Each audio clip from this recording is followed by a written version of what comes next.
Welcome back to American Beef Ranch. My name is Jesse. Yes, I learned a whole lot of things by planting 7,030,000 plants this year on 185 acres, and I want to share that with you. So this is slightly more than 40 lessons that I learned. And yes, I have a cheat sheet, and yes, I have a pin so I can cross it off and we can go down the list. And today we're going to start the plow. Now, first off, the things I learned. A plow is a very versatile tool. Now, within that versatile tool, we know that if the ground is really hard all the way through, there's not compacted layers, it's just the entire thing is compacted, we know that soil needs to breathe. So the first thing I learned is that this is one of the best tools to turn that ground up and let it breathe. Because if it can't breathe, it can't get started. So we ran the plows this year across every acre. On top of that, I also learned an additional lesson is that a lot of times organic farmers use plows to put the weed seeds down low, so they have less chance of germination. That's another thing I learned. Also, there's a whole bunch of different kinds of plows. Like this plow here is a rollover. There's on land, there's in furrow. And if you're gonna buy a plow, you kind of need to know about all those different things. And if you don't, get educated, because if not, it's going to hurt your head. All right, so here is my irrigation pond, and if you didn't know, basically here where I live is we live and die by irrigation. We don't have any crops where I am at without irrigation, so it's really important. A couple of things I picked up this year, well, besides it, I need to get rid of all this vegetation, and it's a pain in the butt, and these trees just plop up everywhere.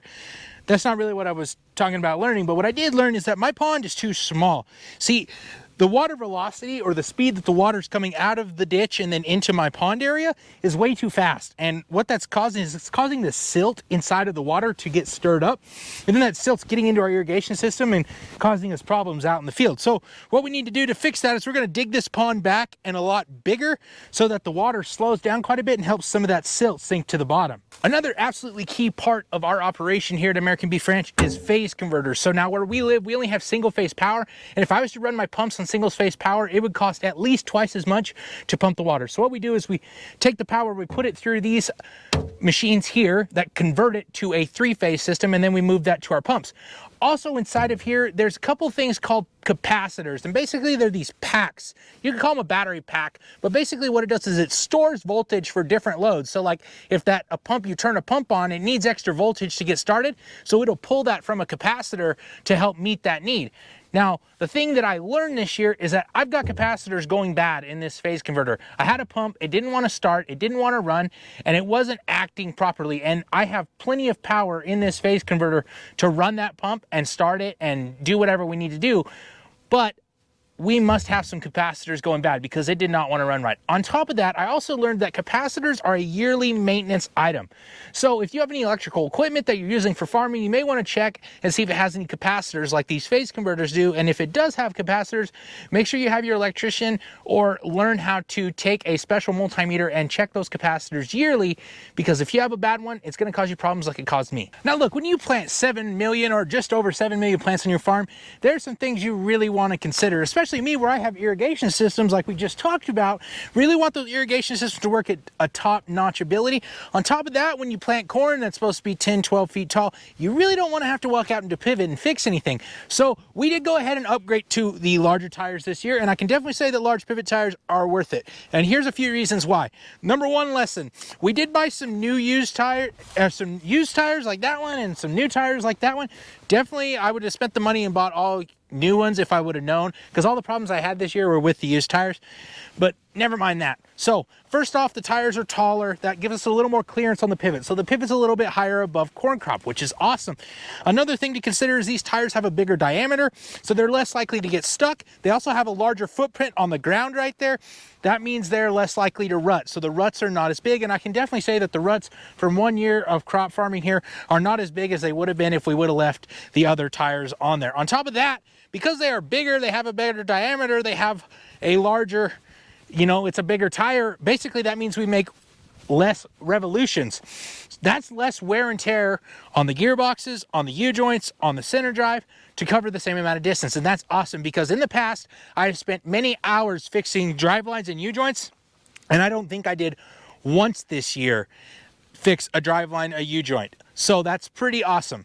Now, there is a downside. The downside that I learned to these is that there's two different kinds of rims. You can get a regular rim or a reinforced rim. And all a reinforced rim does is that means around the bolt pattern, there's an extra plate of steel in there.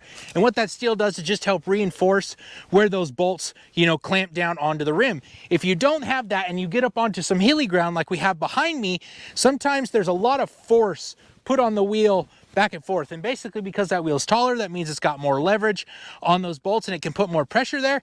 And so it can snap those bolts. And so that's kind of the only downside that I've seen to the taller pivot tires.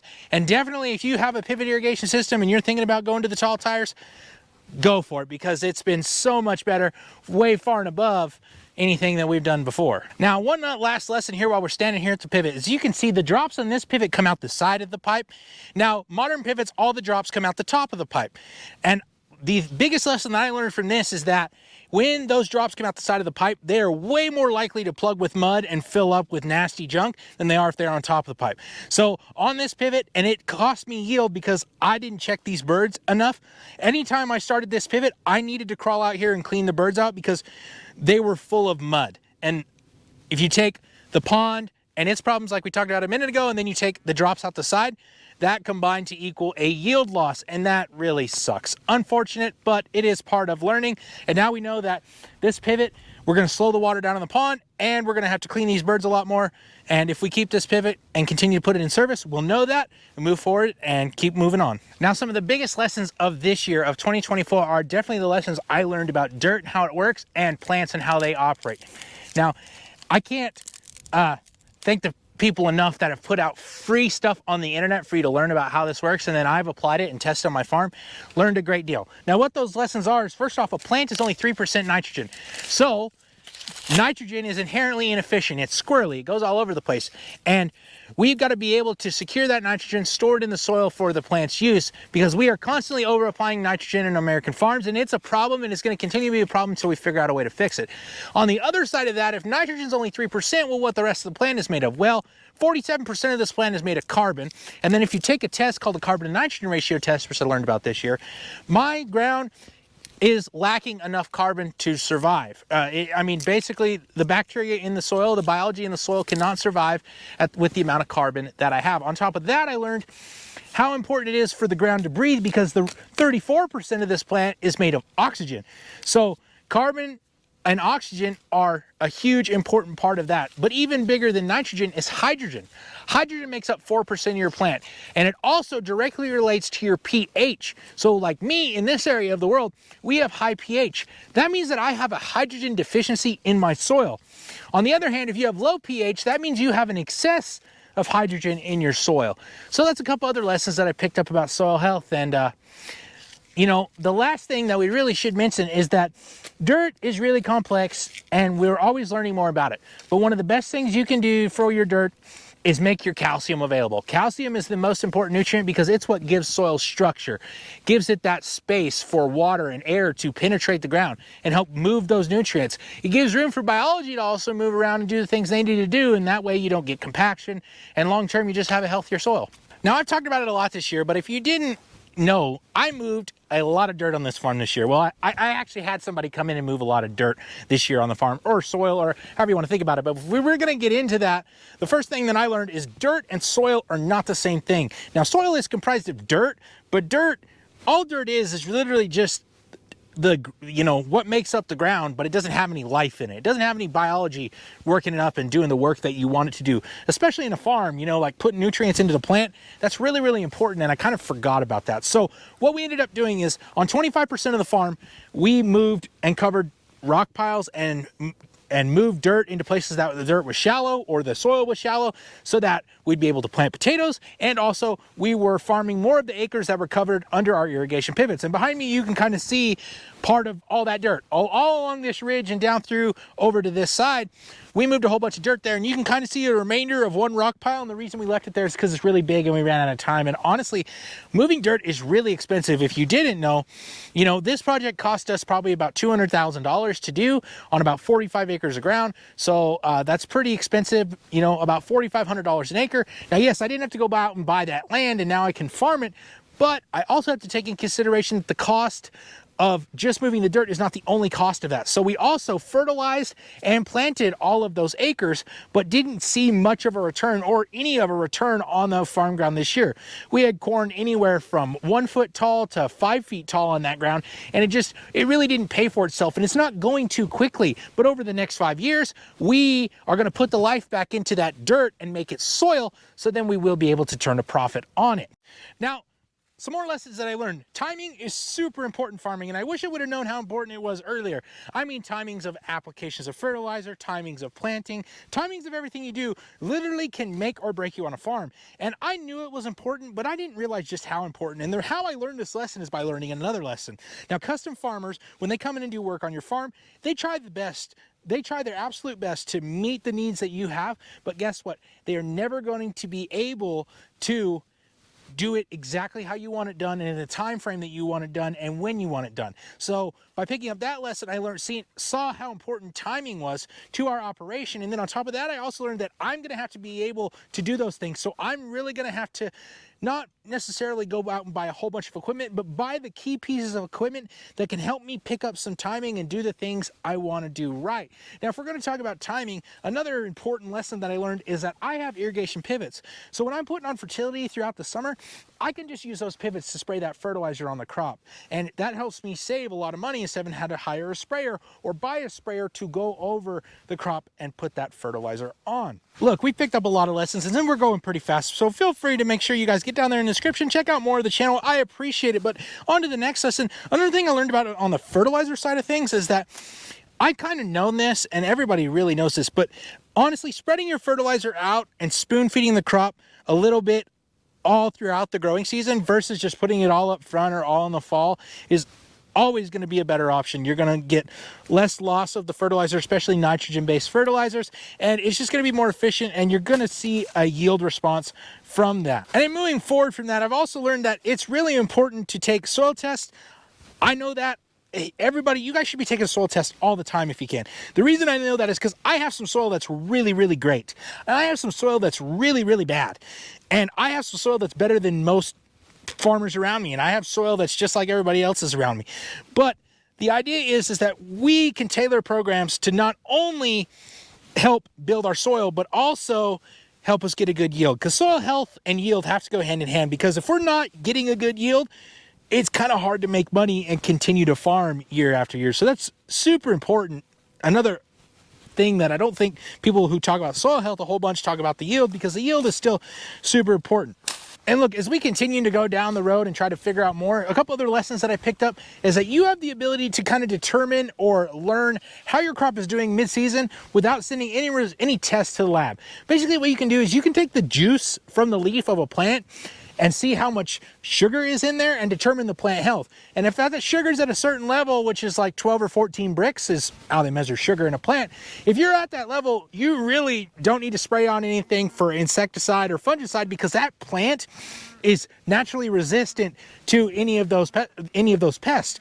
The problem is that most plants aren't going to be that way. So, but it can give you an idea of, over time, if you're starting to take those SAP tests, you can learn and see what you are applying and what it does for you and as far as your plant health. Another factor to consider is that tissue test, where you actually take plant tissue and send it to the lab, can sometimes be deceiving, because at certain times of the year, those tests are always going to read off. Like in the middle of July in a corn plant, typically they're going to read that they're deficient in nitrogen, but that's completely normal at that time of the year. So you got to make sure that you understand some of those factors and do the best that you can to learn as much as you can about those tests.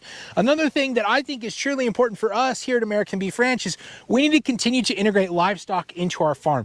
Now, livestock can be the biggest detriment or the biggest help to soil health. It really depends on how you implement them. And honestly, I love beef. I like lamb and chicken. I mean, you can't pass up a good piece of fried chicken. So if I want to have those around and produce those for myself, I might as well integrate those with my cropping plan and be able to use those in a beneficial manner. But you got to be careful, because like I said, they can degrade soil faster than almost anything else. Look, I talked about integrating livestock, and I think it's really important, but a big lesson for me that I learned really bad this year, because my fence is terrible, I need to replace it. Our fence needs major work. If we're going to integrate livestock, we're going to have to spend the money to do some major fence renovations, because the cows getting into the corn crop, which is our cash crop, was not acceptable. It just didn't work. It hurt our bottom line, and we cannot have that happen if we're going to be a profitable farm. Look, ladies and gentlemen, I can tell you right now, 2024 was a very difficult year for us here at American Beef Ranch. It did not work out like we're supposed to, but there's a lot of positives, and some more of those positives are, look, just from field testing, we can grow 200 bushel corn here on our farm I think we can do it pretty consistently without too much more of the work that we're already doing. So that's awesome. If we want to go grain corn or offer organic grains to the local market and directly to consumers, we can absolutely do that. Another thing that I learned from really digging into the soil science is that organic farmers often say, well, it's organic, so it's not going to yield as good. And I think that is an excuse. There is no reason that organic farms cannot yield what a conventional farm can do. Now, yeah, sir, the conventional farms can take shortcuts, get there a lot quicker and a lot easier. Organic farms can thrive, and they can profit, and they can yield just as much, if not better, than conventional farm. On top of that, I learned that we can be a profitable operation. This farm here can be super profitable in its current state if we were just growing cash crops. Now, obviously, we want to integrate, we want to add more diversification to that, but we can be profitable as we are right now. And that's really promising. You know, it's a lot of money spent, a lot of time spent, and honestly, a lot of headache. And for 4 years, we just haven't had really any success. And this year in the books is going to go down as kind of lukewarm, kind of right in the middle, right on the cusp. And so that for me means that 2025 is really exciting. And that's what I learned. I planted 7 million plants, or 7,030,000 plants this year, and I learned a lot of lessons, probably 50 lessons so far in this video. But the biggest thing that I learned is I can keep pressing forward, and I can keep doing what I'm doing because it's working. And in the long run, it's going to be a super awesome way to live and a good way to make a living. Thanks for watching American Beef Ranch. We'll see you next time.